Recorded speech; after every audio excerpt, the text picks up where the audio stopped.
Welcome back to Burn the Ship, the podcast where we connect entrepreneurs to professionals to help you go all in on your business. I'm your host, Ezra Brown. Without further ado, I'm going to allow my guest to introduce himself. Good morning. Thank you so much for having me, guys. My name is Farrell Middleton, and I am the owner and founder of The Bell Curve of Life. My mission and focus are to help individuals become A-level performers and help business owners and leaders create A-level environments. Awesome. Farrell, thank you for joining us today. I know we got some stuff here for us, for the guests today to talk, or for the audience to talk a little bit about. You've been on the podcast before. You're familiar to it. I have, yeah. Familiar to it. Kind of tell us what we're here for, what that journey's been like for you over the last, decades of you working, you in the work field. What's it been like? Yeah, it's been great. Just very quickly, personally, I'm a lifelong Georgian. I grew up in Savannah, moved to Atlanta in 1982 to go to college. I'm 60 years old this year, to get that out of the way quickly. No, I've been married to my high school sweetheart, Kathy, for 38 years. Got two adult daughters who are both married, live here in Atlanta. I'm a grandfather now. That's awesome. And that's great. And then professionally, quick history, I went to Georgia Tech, graduated with honors in 1986, went into the home building field, and I spent 36 years in production home building here in Atlanta. That's awesome. And I was a manager at the age of 22, and I've touched about 10,000 houses in some form or fashion, believe it or not. It's a big number. So, so that's what I did professionally. But a few years ago, I decided that I wanted to redirect how I spend my professional time, develop my program, and basically it might sound kind of corny, but I want to help people live a better life. Absolutely. That's what I do. Absolutely. And what's helped you translate, from that construction background to the Bell Curve of Life, what's your newest endeavor? What's kind of helped you the most in that transition? I think probably my experience in being a manager. I was a manager at the age of 22, and I wish I knew somebody like me 35 years ago, but I did not. But I think that, along with all of the relationships that I developed with the suppliers, subcontractors, professional service providers over the years, I just know a lot of people. I've had a lot of relationships, and those relationships varied in all kinds of ways. But I guess I'm a people person, always have been, and that just kind of pointed me in this direction. Absolutely, yeah, because I met you networking, definitely a people person. Oh, I appreciate that very much. But and with the Bell Curve of Life, kind of what is that exact mission? I know you guys want to make people A-level performers, try to make that office environment a little better and make sure that people are at the top of their game. But what exactly is, what made you come up with that? Okay, the fundamental premise behind it is I like to focus on routine circumstances that people find themselves in on a regular basis. Okay. Personally and professionally. I am a practical guy with practical experience, and like I said, I just want to help people live a better life. Right. We focus on the personal side of things. We focus on positive attitudes, relationship building, communication skills. One I'm having a great time with my clients, getting good feedback, is called Wake Up Frame of Mind. Okay. Elaborate. Your day starts when you pull your head up off your pillow. It will set the tone for whether you're going to have a good day, a mediocre day, or a poor day. Yes, other factors will come into play with kids and pets and weather and traffic, all that stuff that makes the world go around. But it starts when you pull your head up off your pillow. Absolutely. It is a fundamental way for you to either have a good day or a poor day. Absolutely. So that's the kind of stuff that I do on the personal side. I like that because I've been, we were talking about this a couple weeks ago. I've actually been practicing with that, just not hitting snooze on the alarm, even if you know you got 30 more minutes of sleep, just getting up and doing it. And actually one thing, it really starts the night before. Yeah. I am not a clinical psychologist, nor am I a sleep expert. I'm a regular guy, like I said. Right. But I believe if you can put your head down on your pillow at night in a positive frame of mind, you got a pretty good chance of waking up in a good frame of mind. All right, let's be clear. That's just common sense. That actually, that I haven't thought about it in that sense, but that definitely that makes sense. Yeah. It does. So I like to think it does. It does. It's like a positive sandwich, Yeah, it is. It is. Yeah. But kind of elaborate a little more what you guys are doing on other than just that wake up set of mind. What else you got kind of going? Well, what I also do is in my A environment material, I have developed a blueprint for an A environment. Okay. And this is where I focus mainly with business owners and leaders and their executive teams. But my blueprint consists of 7 components. Okay. And they are in this order of importance: vision, leadership, structure, commitment, discipline, communication, and relationships. Okay. And so I focus on all of those. I can do this in 90 minutes with a business owner, Right. and I got them pointed in a great direction. Okay. We explore each one of those components, and we find out where they could use some help. What are the pain points? You know, Right. they might have a great vision and leadership, but, they're not communicating very well. Absolutely. Well, you know what? Let's focus on communication.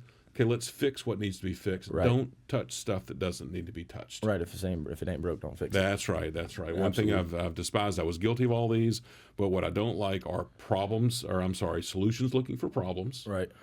fruitless tasks, and unnecessary analysis. Right. And I don't do any of that stuff. Right. Do you believe that's what's kind of helped you be successful with the bell curve of life, is just knowing that you've messed up on those things in a past time? It's helped you develop the strategy that you have in the 7 things. Exactly. And that's kind of where the coaching side of things comes in, Right. is what have I done? What have I done well? What have I done poorly? And how can I relate that to somebody's business? And the beauty of what I do is all of my material is what I call universal. Right. These concepts can relate to any type of business, no matter what product or service they're delivering to the marketplace. Right. For example, you guys deliver, a service product. Okay. Right. I used to build houses. Okay. I made Right. widgets and gizmos. Absolutely. Okay? Tangible products. Very, very different. It doesn't matter what you are delivering to the marketplace. Right. These fundamentals are the same. Absolutely. And that's where the beauty of it comes in. And my overall point here is that each organization will have their different takeaway from it. And even when I get with different people inside the same organization, each person can have a different takeaway from the session and say, hey, you know what? We talked about, I think I could work on that myself Right. to be a better team player. Does that make sense to you? No, absolutely. Especially, I come from a sports background. I played lifelong baseball player, retired right before I met you. Okay. Did you play college or pro? College, no pro. Okay. Hung that up. I didn't want to get paid $30 to live in the West Coast. Gotcha. But Okay. I come from that background, and that makes a ton of sense. Is all of those things go into being a good teammate, being a good player, and then coming into the work field. All of those things matter because, man, they try to teach us in school, network, and do these things.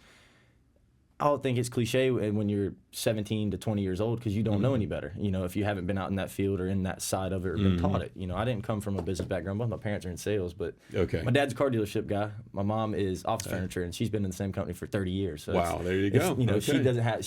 Her ground set. My dad's. It's people walk in and talk to you in that world. It's a little bit of relationship side. Absolutely. Then I get in this side. It's completely trust built, relationship building.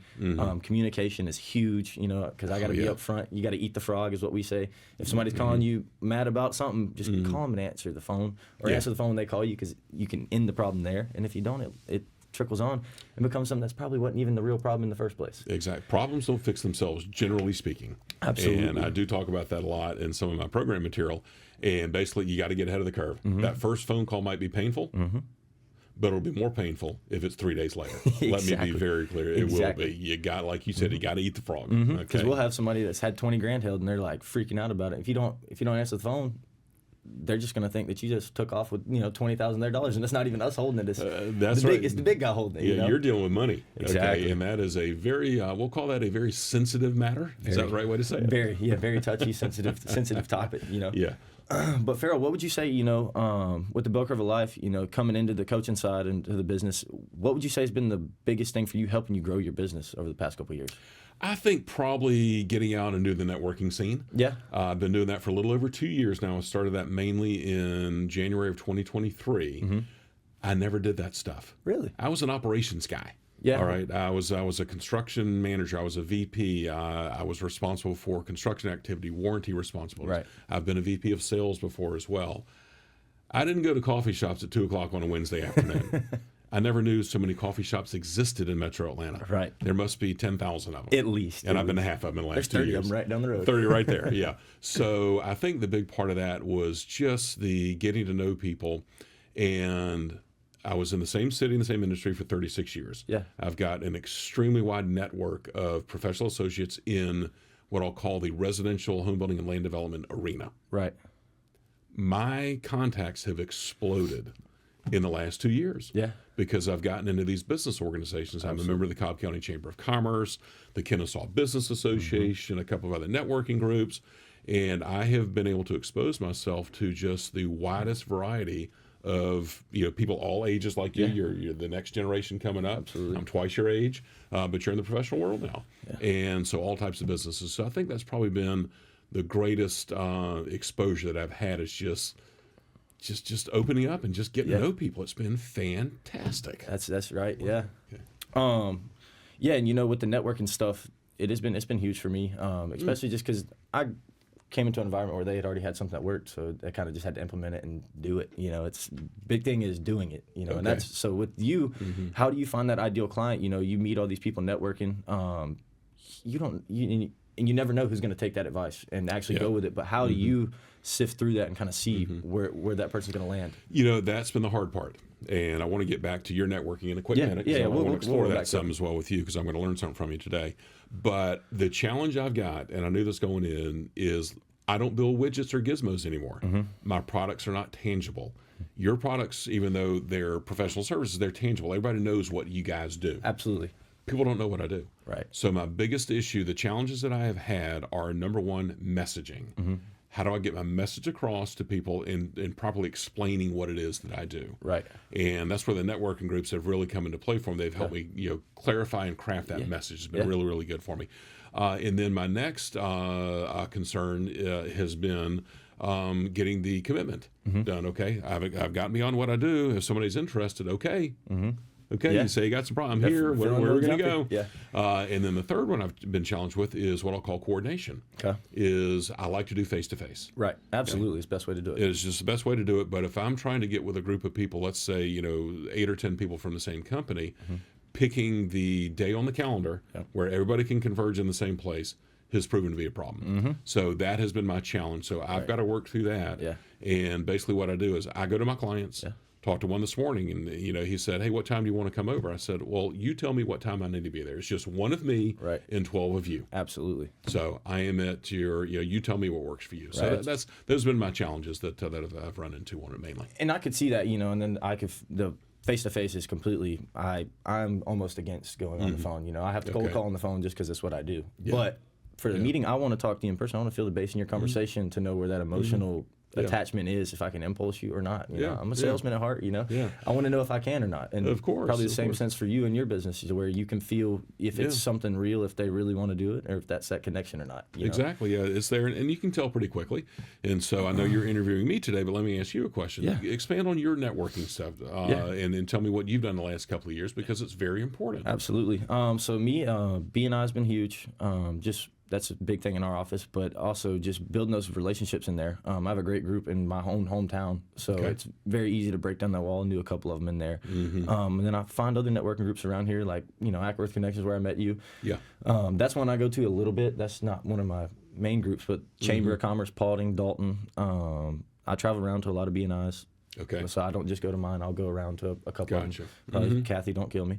And then a lot of afternoon networking events. So like later in the day, just because people are looser and they want to talk. Makes sense. So it's harder for midday, because midday, I don't like midday networking events. I like early morning or late afternoon. Got it. Because people want to talk about what they're doing. And then the biggest thing, learned this in a book, read about 2 months ago. Seek to understand, not to be understood. So understand what they want, and they will tell you your problem 9 times out of 10 of what, and it'll solve it. I ain't even got to ask the sales question about it anymore. Then I can start talking about it to help them, because they'll tell me what they need once I tell them what I do, and then I listen to what they got. But that's been a big thing, is just kind of being patient, because at first, man, I was hard-headed, chasing everybody, hard selling everybody, which it's not a terrible thing, but it's also, you can burn a bridge real quick doing that. So you can. Let me ask, do you know the origin of that seek to be understood? Do not. Or seek to understand? I don't. Stephen Covey's 7 Habits of Highly Effective People. That's the book it was in, actually. It's a fantastic book. Yeah, it's awesome. I know I've written a book, but I highly recommend that one for anybody. It is a great book. It is awesome. There we go. Yeah, I was about to say, we read it 2 months ago, I believe. Maybe 3 months ago. It might have been the December book, but we've been reading a book, about a book every month and a half since probably July in here. Is that a company group? Yeah, we do it. Me, all of us. Me, him, Roderick, Bailey, Kelly, Will. We all hop on and read them. Then we come in and we converse about it on Monday mornings during our meeting. And, kind of do like a it's like a middle school book study again. Okay, gotcha. Like, you ain't got to do it, but if you don't do it, man, you're only hurting yourself. That's you're right. You're not learning. You're not learning anything. And I was never a reader ever. Like these are the first 3 books I've read since I've been out of high school. Wow. Okay. Like all through sure. college, I was strictly jock athlete. Okay. That got was it. Got it. Yeah. That was yeah. it. Wasn't doing the right thing, I tell you that. Yeah. Have y'all picked your next book yet? Not yet. We're on Tim Kennedy right now. We're on the 3rd chapter, so we got a little bit before Roderick picks one. I know yours is in the mix. I got a great one. I got a great one for you. We'll talk. We'll get to the book here. I understand. Here. Yeah. And Farrell, so networking, we've done the networking. We've talked about, what it's done to help you grow your business, and your ideal client. Growing business, what's the steps going forward to help grow? Well, I'll tell you, the best bit of advice I can give somebody is it will take you longer than you think. Right. And you will get business from places you never expected initially, and places you thought were going to be a layup. Yeah. Won't happen. Absolutely. They will not happen. The ones you think you're shooting them in the barrel. Yeah, yeah. It's amazing. I've just, like I said, I've known a lot of people in my industry for a long time, and that's been a little bit of a challenge getting in touch with. They're very, very busy. Yeah. And I know as well. If anybody's familiar with the Eisenhower quadrants of urgent and important, I am in the important, not urgent quadrant. Absolutely. This I know. Yeah. And so that's been part of my challenge as well. Yeah. But that's just part of it. It's just part of the whole thing. But that's part of growing the business. It's just getting out there. And I think you and I both know that from what we'll call the networking thing, you have to show up. Yeah. You have to be visible. That leads to credibility, Absolutely. And people will. You're a trusted source of whatever product or service, or just being a good guy. Most definitely. Yeah. Most Hey, definitely. I know I'm going to see Ezra this week. I got a question. I know I'm going to see him because I know he's going to be here every week. You want to see in the back of their mind. It matters. Absolutely. You want to stay in the back of their mind because whenever somebody asks me about a business, they're going to be like, I need somebody to come in and do this and that. And I'll be like, oh, well, I think I have a person that can do that in the back of my mind because I see them, all the time. All the time. I hear somebody Absolutely. that says I need a business coach or somebody to come in and help us fix this environment. I know I have somebody like you to where I can call and have you there, and I trust you to do it. Been around. You helped us out. You helped Roger get into that big old networking group. Well, I appreciate that. Yeah. I try hard. I wanted to go. But no, and what would you say has been like that difference? From that construction world to now in the entrepreneur space of that difference of kind of that security, I guess you would say, of knowing it's there versus now it's hustling off the muscle again. I think the biggest thing with that is, and I decided to do this when I was 55 years old.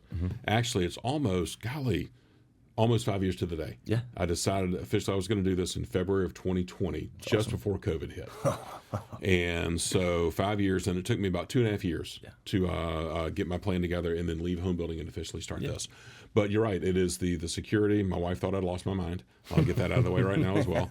But my kids were grown at the time. Right. The majority of financial heavy lifting was done, all of that. But it is the uncertainty that is the biggest thing. I just don't know now what I'm going to do when I wake up every day. I know I have stuff to do, and I've got my my tasks and to-do lists, and I'm a planner, all that kind of thing. Absolutely. But the reality of it is that was a very predictable way that I spent my professional time. I knew what was going to happen, most of the time. Right. We built houses, we closed houses, we developed land, and I did it for 36 years. Yeah. So that's been the biggest thing is just I don't know exactly what I'm going to do. Right. Actually, this afternoon at 4:00. Yeah. I don't know what I'm going to do at 4:00 this afternoon. Absolutely. And you knew that you were going to be at the job site finishing up something. That's right. Doing something on the way to the house. Well, I hadn't done that in a while, but I know what you're saying. Yeah. Exactly. So, but it was somewhat predictable. Right. And that makes sense. Yeah, absolutely. And then kind of with the bell curve of life, saying that you don't have that, that predictable thing. What do you do outside of networking, to help grow the business? Is it cold calling people, kind of anything like that? Yeah, doing some cold calling on that. I've got a good LinkedIn presence on social media. I'm getting into the Facebook and Instagram thing. There are only so many that there are only so many hours in the day, and I was never a social media guy. Right. To be very clear, I'm not either. You're not okay. Yeah, not either. Thought you might be. No, I'm young, but I'm not. I post once a year just to make sure I'm visible. I got you. Just make sure people know I'm breathing. So doing a lot of that on the exposure side of things, but it is the face to face. Yeah. And what I'm doing as well, obviously a lot of it is referral based, but for example, if I go in and do some work with a home building company, which I have done, I know a lot of people there, if they're pleased with my services, I'm like, hey, why don't you connect me with your trade base? Yeah. Okay, your plumber could probably use a little bit of help. And if I can help your plumber become an A performer, it's going to help him provide better products and services to you. This is never ending. It's like peeling back an onion. Absolutely. This A environment material It is absolutely endless. The more I think about it, everybody's got external partners. And even inside a company, it starts at the top. Yeah. But let's say a multi-divisional company, every division Right. is an environment. Absolutely. Every department inside that division is an environment. And every sales team is an environment. And so all of these principles, like I mentioned a few minutes ago, they all relate to each one of those. We can call them a sub-environment. Yeah. Each one of those can have a vision in leadership and structure and commitment, like I mentioned. Absolutely. And so that's where it kind of continues to go inside and then with external partners. That makes a lot of sense, though, because we have 3 different environments in here. You know, I bet you do. We have the insurance side, we got the customer service side, and then we got the sales side. You know, the sales side, we're here, we're in and out. You know, we're coming to our podcast, make some calls, emails, whatever, and then get back out on the road. And then the customer service girls, they're back there all the time doing their thing. They're there. They stay in there, and then Will stays on his insurance side and kind of does his thing. Yeah, they're all their own environment. And every one of them is different. You know, that's performing at different levels, doing different things. That makes a lot of sense. You know, that's correct. And with any organization, the 3 main pillars are operations, sales and marketing, and finance and accounting. Those are the 3. And then, of course, you have offshoots and variables, variations of all that kind of stuff. But those are the 3 main ones. Yeah. And every organization then structures themselves differently. Right. But each one of those pillars is its own environment once you get inside. If you could paint your ideal person that you would work with, who would you paint? You know, what company, what does that look like? I would say that it would probably be a company or a division of a larger company that might have an office here in the Atlanta area. I do travel as well. But that has between 20 and 150 employees. Okay. That would probably be it, because you get into multiple disciplines. And what I have termed this is, in a company, let's say with 150 employees, right, they're going to have several departments. You have 5 to 7 departments, whatever they may be. And I like to get people from different departments in the same room, in the same session. I call it a mix of disciplines. Okay. Ezra, it's amazing how little they realize their daily performance affects their coworkers. People wearing the same hat, same logo on the shirt. I'm like, really? You don't know how that affects the guy down the hall?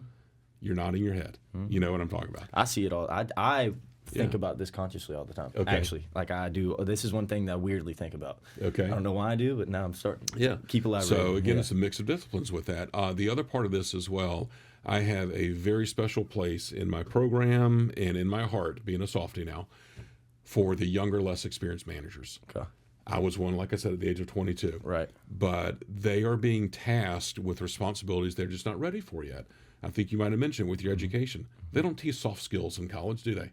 It's all about numbers and equations and business strategy and history and all of those things that are very important. Yep. However, when a person with a very good skill set is tapped on the shoulder, okay, next week you're going to be the manager of these other people, that is really tough. And they don't know what to do. Right. That's where I can come in. I've developed very good leadership and management material, and it's what I'll call that soft skill side of things. Yeah. Somebody spends 3 hours with me, they're on their way. Absolutely. On their way. I can in a 3-hour time period, I can get a young manager on their way to being a very good manager. Absolutely. And then what would you say, because I can tell you what we struggle with soft skill wise, because it takes a really good professor to be able to teach that, but what would you say is, the most lacking, in that young generation when you see them? I would say probably, and I'm huge on attitude. Yeah, right? Everything I do, it starts with that. It's chapter 1 in my book is attitude. That is, but that's a big deal. Yeah, but I believe as well is just engaging in the workplace. Okay. And self-esteem is huge. And those are a couple of big ones right there. And I spend a lot of time on that. Yeah. And I've got a ton of material, but those are some big things. And I just want to get people in a good frame of mind. Absolutely. And that's where it is. Also, I'm not a time manager, but I like to help people figure out how to use their time effectively. Makes sense. Whatever that is from Monday through Friday, what's the best way I can use my time? Right. That is so important because there's so much time wasted out there on stuff. Scrolling on your phone, doing whatever you're doing. Whatever it is. Yeah, again, those unnecessary, analysis and fruitless tasks that I mentioned a few minutes ago. It's big stuff. Right. And then people, I catch myself doing it a good bit, especially because I'll get free time, in the sales world. You do, especially in the cold calling world. You can sit there and not make money. You can sit there and call people, and if you don't do it, then you don't get paid, But and also I've got really good, fun material on procrastination. Yeah. Are you a procrastinator? Bad, really bad. Oh, okay. Like, where it's probably my worst trait about myself. Actually, it's probably the worst trait I have. Is procrastination. Then the top things on the list are the things you just don't want to do. Yeah. You don't like them. Yeah. Yep, pretty much. Yeah, because mine, I'll catch myself emailing. Like, I don't need to sit there and email for an hour and a half. I can do that on Monday morning right after the meeting. Do that for like an hour and a half, and then just catch them as they come for the rest of the week. It's funny. So I was a procrastinator. Growing up, big time, but I've gotten better at it. But that's one of the things I talk about as well is if you can tackle those procrastination tendencies, then that'll just make you more productive. Yeah, so that's awesome. I have a lot of fun with it. Yeah, no, let's shift off of the Bell Curve of Life. Let's shift to the newest endeavor, kind of tell people kind of what you've been doing. I know you're an author, but tell them what you've been doing with the book. All right. Well, the book published on January 22nd, just about a month ago. Congratulations. Thank you very much. It is called A Performer, A Environment, my signature material. And it is a roadmap. Okay. For personal success and for professional business level success. Awesome. I've got 11 chapters that relate to A performance, and I've got 12 that relate to an A environment. That's awesome. And I am very excited about this book. My audience for it is, I'm going to go big here. Come on. Every working professional. Absolutely. Should read this book. Real broad. Especially owners, directors, and managers. Okay. Really, really important. There's just some really good practical stuff in here. Right. I'm not preachy with this. But it's just practical stuff. Absolutely. And a great thing with this book is this is to do kind of a snapshot / outline of what somebody wants to do. So if somebody reads my book and one of my topics really hits home with them, like attitude or leadership, right? Oh my gosh, there's so many books written on that. Go find a great author for those, right? And enhance what it is you want to do. I'm giving you stuff to think about. Man, that makes sense. That's awesome. Yeah, go find. There's so much good material out there. If something strikes a chord with you, man, go find it. That's not my purpose of this book. Okay. My purpose is to expose you to these 23 principles, and then where do you take it from there, and how do you make improvements starting today? That's awesome. What made you want to write the book? Well, I've always thought I'd write a book, okay. And this was actually not my first subject material. I've still got that, in the background, but this material has become so important in the last couple of years that I thought, you know what, that needs to be the topic of my book. And I'll tell you where the real push came. I've joined the National Speakers Association, the Atlanta chapter, and we had a guest speaker, a lifelong professional speaker, and he gave a great presentation. But in the Q&A session at the end, one of the people in the audience said, "Hey, if you had something to do differently, what would you do?" Right. And without even blinking, this guy's name was Mark LeBlanc. I'll never forget him. He said, "Me and my contemporaries, we would have written our first book much sooner than we did." That was April of last year. Yeah.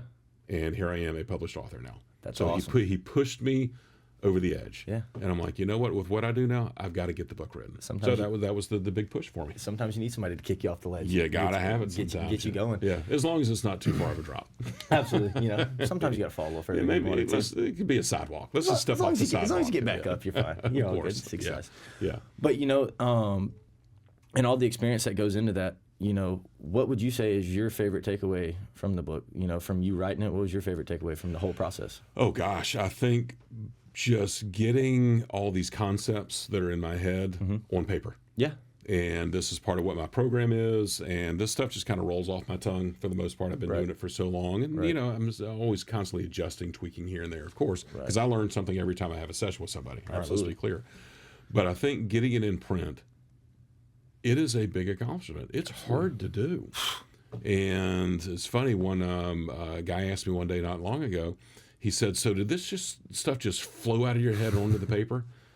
Made me think, and I'm like, you know what? Sometimes it did. I couldn't type fast enough, Ezra. Right. And I had a pen and paper, and I would jot stuff down to go back and add later. Yeah. Other times, I sat staring at the keyboard for an hour. Writer's block. And nothing came out. Yeah. I had everything in between. That was me writing papers through college. Every time. It would either be like if I was super intrigued in the topic, I was full balls to the walls, going all the way to it, everything I could get on the paper, like probably messing up sentences because I was typing so fast. Just going through that was not English when I went back and looked at it. That's right. Yeah. But you could craft it up, but then sometimes you do sit there and you're like, I don't know what to write. Yeah. And you know exactly what the goal was when you sat down, you get there and it just goes away. Wasn't there. And what some other folks that have written books told me, they said, just write. Yeah. Just write stuff, kind of like you said. I wrote stuff and it came out looking like Chinese, but you went back and fixed it. Absolutely. And that kind of thing. But so back to your procrastination tendencies. You don't want to do the things you don't like. So those papers in college that weren't of interest to you, you waited till the very end, right? That I used to get up at 2 hours before. I did. I would get up at 4 o'clock on Wednesday mornings and write papers that were due at 10 o'clock. Yeah, I would do it. That's what I did. I would go. I was the guy that would be up. Everybody would be like, "All right, we're going to do this," on a Thursday night. And I'm like, "Yep, I've got a paper that was due. That's due tomorrow morning." And they're like, "How long you had it?" A month. Yeah. I just don't want to do it. Yeah, just wasn't. That wasn't in my cards of things I was wanting to do. Like I'd do a quiz all day. Yeah. Give me a paper. That was where the line got drawn for me. I was like, I can't. It's funny. My best procrastination question is part of my material. It's not in the book, but it is: how can you not be ready for someone's birthday? It falls on the same day every year. I know. How can you not be ready? Man. And then the other one is that I like that somebody told me about is why put off until tomorrow what you could do the next day. Yeah. That's where real procrastination comes in. Yeah, I've been living that my whole life, I guess. Yeah. That's awesome. Yeah. And then with the book, you got to target, saying you target a very broad category of people, which is a lot of almost everybody, that's in the world. Everybody could use something of that sense, because no matter where, if you're working in retail or you're the owner of the retail shop, it doesn't matter. You're owner of Ken's Flower Shop. Doesn't matter. Or a coder, that works. It works for you. Or the CEO of Delta. Exactly. So what did this do you implement in your day to day? Yeah. Real quick, I've got one other audience before I forget. Yeah. Every young adult that has finished their education by earning either a diploma, a certificate, or a degree, and are entering the workforce, this is the first book they should read. Absolutely. It is the first book they should read. It'll just get them engaged in how to get in the workplace. Yeah. How to coordinate with other people, whether you're working remotely, in the office, in the field, it doesn't matter. Once you finish your education, the real stuff starts. Right. You got to get out there. So that's my second on these. And graduation season is right around the corner. Absolutely, it is. Yeah. And what would you say? What are the things that you implement the most out of the book? I know you've lived all of it. I've lived all of it. Yeah. But some of those things stick harder than others that you had that mean more to you personally. What means the most to you personally in the book? I think I've always had a good attitude. Generally speaking, look, it comes with the days. Some better than others, of course. But if you can focus on that on a routine basis, you'll have success. But this wake-up frame of mind, it's really good stuff. Yeah. And I've learned a lot as I've been teaching this. I would say a little bit, yeah. Waking up inconsistently. What time do I wake up? And this has, if you're not feeling well, I had kids, and if the pets aren't doing well, one too many adult beverages the night before. Okay, let's do that. But that's a part of it as well. But that's a big one for me. And then I think on the environment side of things, I am really spending a lot of time on commitment. Okay. And helping business owners, leaders commit. Okay. In several areas. It is, I believe it's the fourth of my, visions. It's number 4, I believe. But the more I'm talking about this, the more important it is becoming. And I'm doing the same thing. I'm committing to my vision. I'm committing to my external partners. I'm committing to my customers. If you can commit in these 4 or 5 areas on a routine basis, key to success. Be a successful person. It's a big one. It's a big one. You know what I would say, when you first started entrepreneurship, because come from professional world where every paycheck's there, it's there. What was that shift, where you come into the bell curve of life, with all these things, what were the things you struggled with when you first started out there? Okay. Number 1 was how do I get my message out? And for a while, like I said a little while ago, I thought I was going to have a layup. Right. Well, it didn't happen. I started in June of 2022, and I had some engagements with some folks that I'd known, but I wasn't getting real traction. And then that's when I decided, okay, I got to get out there. So that's when I started my networking groups. The first one I did was the Kennesaw Business Association, January 2023, and that led to other things. Right. And so that was a big issue for me. And this is where, from an entrepreneurial standpoint or a guidance standpoint, is whatever you're doing, you got to get out there. Absolutely. I kind of thought, hey, I'm a nice guy. People like me. They're going to come knock on my door. Yeah. Guys, it doesn't happen. No, I'm telling you, everybody gets busy. Yep. And if you're not there, you're not going to get noticed. You're dang right. I learned that. You're dang right. That was a hard lesson for me, really hard. Right, especially because, you feel like you're doing all the right things, and which you can be doing everything correct. Yeah. But if you're not visible to where they see you and you're not in the back of their mind, then they can't. That's why I try to go network groups. If somebody says something about a payments guy, I'm here. They're going to call Ezra. You know what? I read something, so many years ago. I haven't thought about this in forever, but I read something. Doing business without advertising and promoting is like winking at a girl in the dark. Yeah. Okay. Yeah. Do with that what you will. Yeah. No. Absolutely. Yeah. So I found that a hard transition for me, and but I've gotten better at it. Yeah. Still tweaking it, but I think that's been probably the biggest challenge that I've had is, okay, now I'm really in sales. How do I get out there? And again, back to that messaging thing I mentioned a little while ago. Right. How do I craft my message to have people interested in the service that I offer? Right, because it's very easy. We stand up at those networking groups. You know it just like I do. You're targeting. I mean, it's a group of 30 different business owners. That's right. The only thing you got different is there's 3 or 4 insurance agents from different types of insurance. Exactly. That's the only same industry. Everything 6 else attorneys. Exactly. Everything's a little different though. Yeah. So that pitch, it can be real broad, and sometimes you got to narrow it down. What kind of helps you narrow it down, or is it different for each group you go to, or what exactly does that look like? It can be, but you brought up BNI. I was in a BNI group, and I joined that in February of 2023. And I think what happened, I've always been a very comfortable public speaker. That was never an issue for me. I did some as a child, and so that was not an issue. But I had not crafted my message well, and I tell you, focusing on that 30-second elevator pitch, as they call it, value proposition, whatever.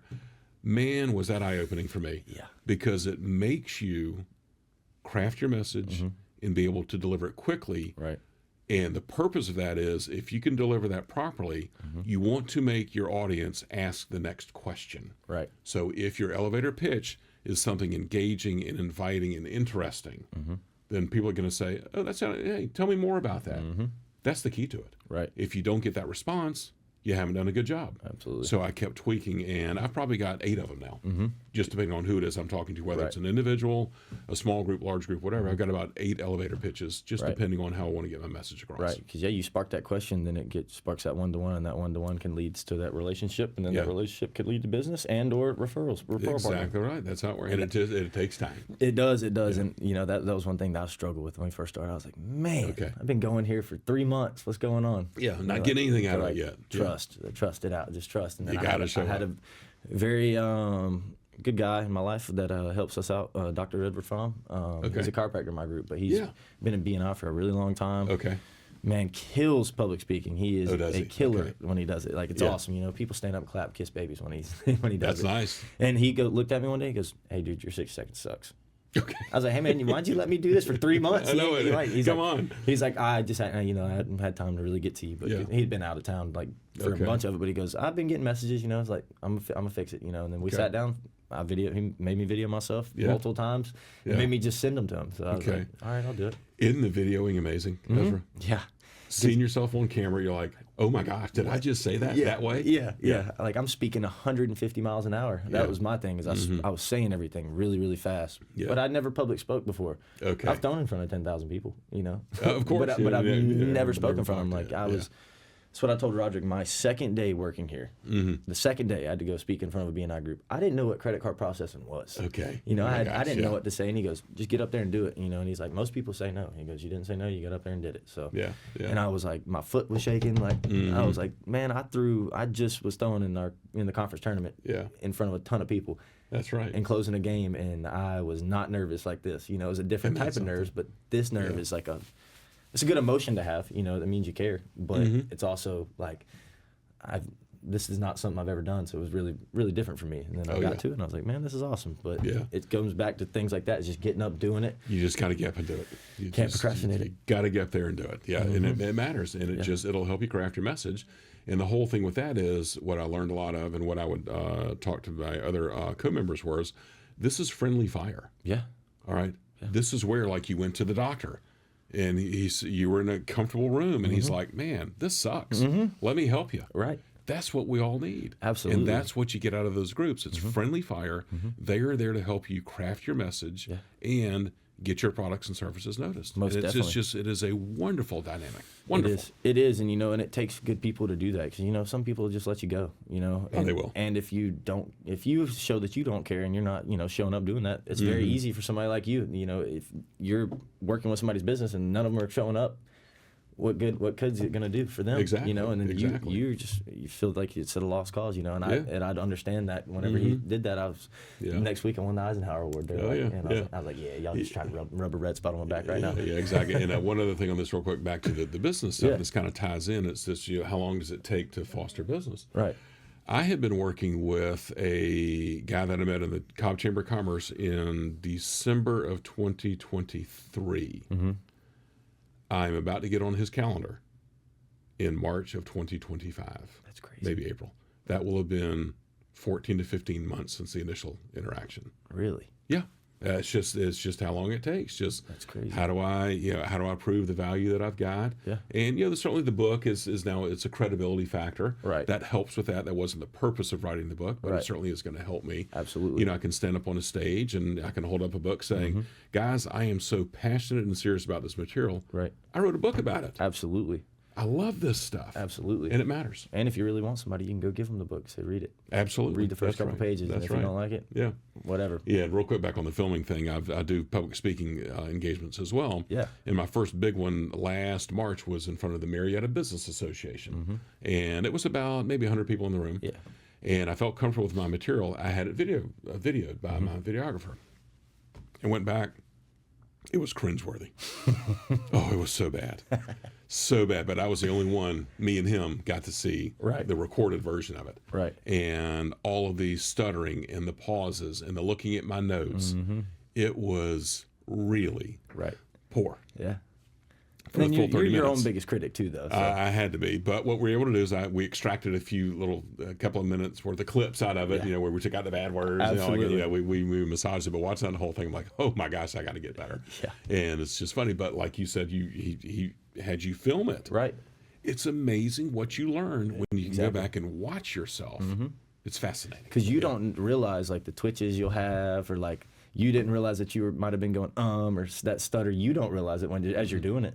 You know, and then if you do catch it consciously, it's like it screws you up for the whole rest of the speech for a second. It can. Because it takes your train of thought. It's just how we work as human. That's it.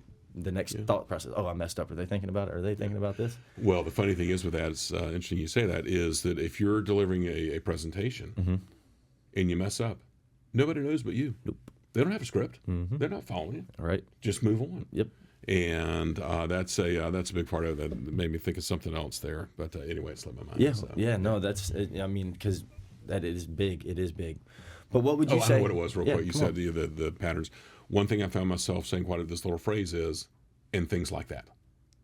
I probably said it 5 times in this interview, and that leaves without knowing it. And that leaves you. I don't know. Actually, I haven't heard you say it. I don't know. Okay, maybe not. But that term right there could coin a lot of umbrella. It's a big umbrella it there. Does. And things like that. And things like that, because it probably broad brush. Yeah. And when you were first doing the sales pitch, that you were probably saying it. I probably was. And that gives people that they're like, does this guy know exactly what he's doing over here? Because then it's like, and things like that, because they don't know.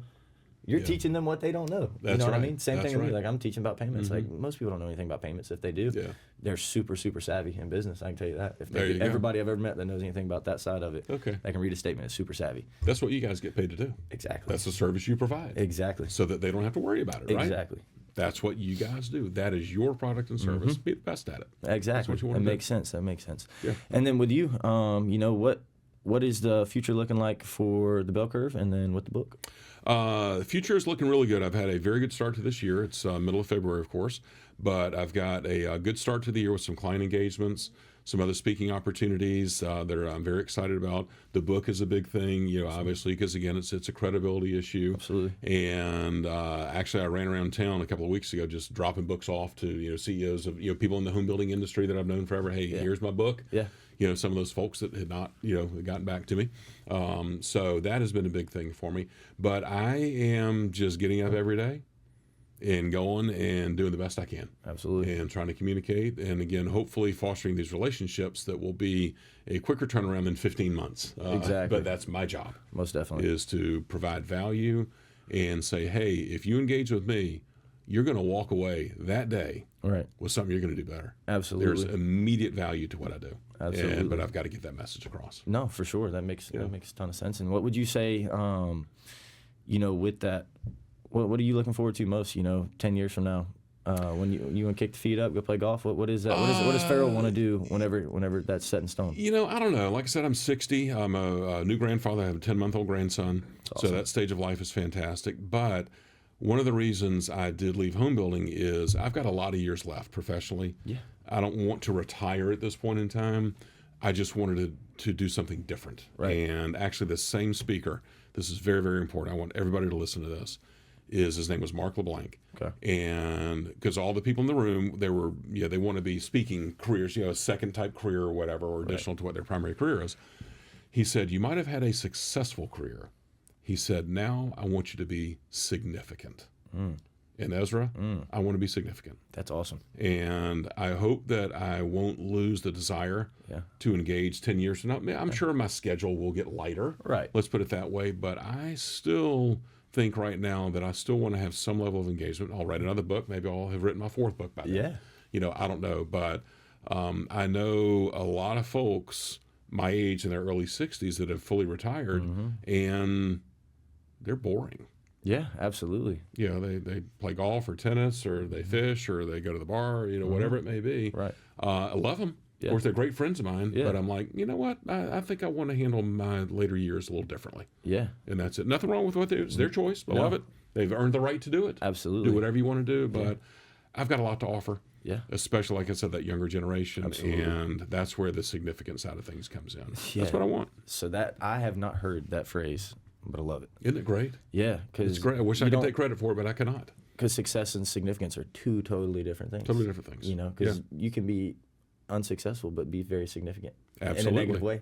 You can be. Or in a good way, but also success, you can actually be insignificant and be successful. You know, it happens that way. And the thing is defining success. Yeah.